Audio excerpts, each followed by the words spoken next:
Je m'appelle Colin Sandolis. Je suis l'un des réalisateurs ici chez Mercury Filmworks. J'étais également co-réalisateur sur le jeu de Duke. Ce projet nous a été proposé par Toon Boom. Et quand j'en ai entendu parler pour la première fois, le délai d'exécution pour ce projet était très, très serré. C'était donc un défi vraiment intéressant, car nous devions créer un court-métrage en très peu de temps. La seule chose qu'on nous ait dite, et la seule exigence en fait, était que ce court-métrage devait porter sur le skateboard d'une manière ou d'une autre. Shane et moi en avons discuté, et pour être honnête, Shane a vraiment aidé à pousser. Il a été la véritable force créative pour développer l'idée parce que nous ne voulions pas simplement filmer quelqu'un dans un skatepark. Nous devions être efficaces et économes avec notre temps. Parce que si nous faisions une multitude de plans, cela aurait été beaucoup trop de travail pour nous à réaliser dans le temps imparti. Donc, nous nous sommes lancés à 100% dans une direction que je ne crois pas que Tim Boone attendait.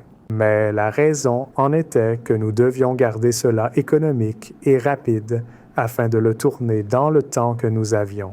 Donc, en fait, Running Man a été une grande source d'inspiration pour nous. Tout va dans une seule direction. Il n'y a pas beaucoup d'action en soi en termes de mécanique corporelle. Tout le monde descend. Donc, nous avons utilisé cela comme base pour commencer notre histoire. Nous voulions que cela se déroule dans un désert. Et parce que Shane a une grande passion pour le genre Mad Max et Running Man, cette époque de film, c'est quelque chose qu'il admire et apprécie vraiment. Donc c'était tout simplement un choix naturel. Et pour être honnête, une fois que nous avons trouvé le concept central du film, nous ne savions pas comment Toon Boom allait réagir. Mais je peux dire que si Toon Boom n'aimait pas l'idée du court-métrage que nous avons présenté, nous n'allions probablement pas aller de l'avant avec cette chose simplement parce que nous n'aurions pas pu le terminer à temps. L'inspiration principale pour le court-métrage était le film The Running Man. C'était à propos de quelqu'un qui se trouvait dans une situation dans laquelle il ne voulait pas être, pour ainsi dire. Nous ne montrons pas nécessairement cela dans le film comme une idée qui était là dès le début, mais cela ne fonctionnait tout simplement pas pour notre narration, alors nous nous en sommes débarrassés. Mais c'est la principale inspiration pour notre histoire. Mouse a été placée dans une situation où elle ne voulait pas être. Elle devait faire cette course pour sauver sa vie. Et nous avons en quelque sorte pris des indices de The Running Man pour nous orienter dans cette direction au début. Nous voulions que ce soit amusant. Et nous ne voulions pas nécessairement que ce soit effrayant, mais nous voulions qu'il y ait un aspect de danger. Et c'est de là que viennent beaucoup des plans. Les pointes sur les poteaux, le tour qu'elle doit faire pour traverser le labyrinthe en descente, tout cela a été pris en compte quand nous avons pensé à faire le court-métrage. Nous voulions montrer un certain impact aussi, et c'est là que les scènes de Nitro entrent en jeu. Nitro avait à l'origine environ 3 ou 4 attaques, mais nous avons vraiment réduit à une seule. Et puis la grande explosion à la fin, c'était vraiment crucial, pour nous aussi parce que nous voulions juste insister sur le fait que Nitro n'avait jamais perdu une course et qu'il n'avait en fait jamais été endommagé auparavant. C'est tout un peu l'arrière-plan que nous avions imaginé avant. Encore une fois, ce n'est pas vraiment décrit dans le court-métrage, mais ce genre d'arrière-plan est vraiment important lorsque vous créez un court-métrage, juste pour savoir en tant que réalisateur, ce personnage ferait-il réellement cela? Réagirait-il de cette manière? Nous avons donc commencé initialement avec un seul dessin que Shane a créé. C'était essentiellement juste une vue isométrique de dessus du sommet du désert, du tunnel et de la fin. Et à partir de là, nous avons commencé à l'élargir et à construire notre court-métrage. Les choses qui ont vraiment été faciles, encore une fois, étaient le début et la fin, car nous avions une vision claire pour cela. Mais le tunnel était un peu comme un mystère caché que nous n'avions pas vraiment planifié. Et pour être honnête, c'était quelque chose qui était toujours repoussé parce qu'il est plus facile de penser aux choses dont vous savez qu'elles vont fonctionner par rapport à celles qui ne le sont pas. Et cela est arrivé au point où nous devions nous arrêter et dire « Écoute, nous devons comprendre ce qui se passe avec cette séquence de tunnel. Nous devons savoir combien de tours nous allons faire. Nous devons connaître les moments clés, les moments narratifs entre Nitro et Mouse. » Alors nous avons pris toute une journée pour effectivement miniaturiser toute la séquence pour que nous connaissions les points clés de notre histoire. Et nous avons commencé de manière très simple.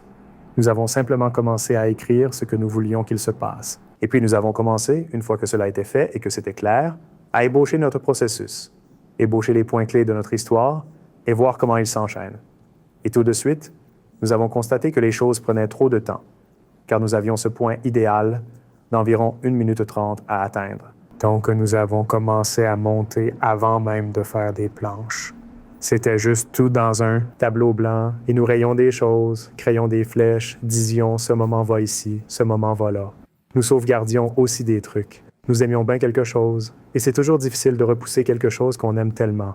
Alors nous le gardions là, au cas où nous aurions besoin d'y revenir. Mais pour la plupart, nous essayons juste essayer de choisir les véritables temps forts de l'histoire et s'assurer que cela fonctionnait réellement avant de continuer. Le jeu des Dukes, il y a 3 personnages principaux, c'est ça? Il y a le Duke. C'est en fait lui qui dirige le jeu. Il est un peu comme le grand divertissement pour ce désert. Il ne reste plus rien. Il y a des mutants partout. C'est la seule forme de divertissement. Donc c'est vraiment important. C'est presque comme le Colisée à Rome. Donc Duke dirige ce jeu. Il n'apparaît que via écran. Il n'est donc jamais clair s'il est réellement une personne ou non. Pour nous, il a toujours été une sorte de personnage hologramme IA. Mais c'est lui la grande énergie du court-métrage. C'est lui qui, en quelque sorte, narre en même temps et pousse tout en avant. Il donne un petit aperçu du monde et aussi de ce qui se passe dès les premiers plans pour donner une idée du jeu, de ce qui est en jeu et qui sont les joueurs. Alors, Mouse est un peu participant réticent dans ce jeu. Ils sont un peu mis dans ce jeu sans savoir. Vous voyez, c'est quelque chose dont nous avons parlé. C'est comme si elle participait vraiment à cela volontairement ou si c'est quelque chose qu'elle est un peu forcée de faire. À l'origine, dans les premiers concepts de l'histoire, nous l'avions un peu forcée. Elle était attachée à la plateforme, puis finalement relâchée, mais nous avons trouvé que cela fonctionnait mieux ainsi, sans ces moments supplémentaires. Donc elle est un peu l'héroïne et à l'origine, elle était le principal sujet du court-métrage. Mais en animant le projet et en trouvant le nom Duke's Game, nous avons découvert qu'en fait, ce court-métrage concerne Duke Mouse, qui est juste un protagoniste que nous encourageons. Et puis, Nitro est une véritable bête en skateboard. Il est le véritable champion, le seul champion du jeu de Duke.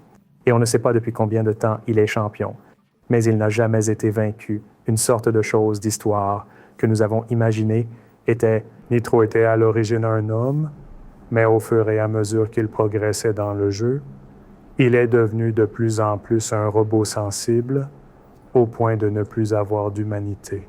Et je pense que c'est en partie la raison pour laquelle il crie de douleur, comme pourquoi feriez-vous un robot qui peut ressentir la douleur, quelque chose à quoi nous pensions toujours, qui est un peu drôle pendant la production de cette chose, mais c'est une force imparable qui ne peut pas être battue, jusqu'à maintenant. Les éléments de l'histoire au début, nous avions beaucoup d'idées, mais nous avons constaté que nous essayions d'en mettre trop dans la durée que nous avions d'1 minute et demie. Nous voulions à l'origine avoir beaucoup de tours, mais nous avons découvert qu'essayer d'ajouter ces tours et de faire avancer l'histoire, cela finissait juste par ajouter ces petites bosses. Et cela a vraiment perturbé le rythme de toute l'histoire, donc nous montrons vraiment des astuces uniquement au tout début, lorsque la souris entre dans le tunnel pour la première fois et saute à travers certains des obstacles qui sont installés avec les pointes. Mais après cela, nous avons gardé cela vraiment simple. Nous avions initialement 2 ou 3 autres astuces et attaques que Nitro et la souris faisaient tous les deux. Mais encore, en termes de rythme de l'histoire, dans le cadre de temps que nous avions, nous devions avancer les choses. Donc, nous avons supprimé beaucoup d'attaques et beaucoup de trucs. Nous ne voyons donc qu'un seul tour au début et une attaque Nitro, puis nous passons directement à l'attaque de la souris. Parce que, encore une fois, il s'agit de faire avancer cette histoire, c'est comme si elles sont importantes. Est-ce que nous les insérons juste pour les insérer ou ont-elles un but? Et à l'époque, nous avons trouvé qu'elles n'avaient pas de vrai but, à part dire « Hey, c'est un tour cool ». Et ce n'est pas le genre de narration que nous voulons faire. Nous voulons faire une bonne narration qui fait réellement progresser l'histoire, et pas juste « Et voici une chose amusante et tape à l'œil à faire merci de regarder ». Et j'espère que vous apprécierez le jeu de Duke. Oui.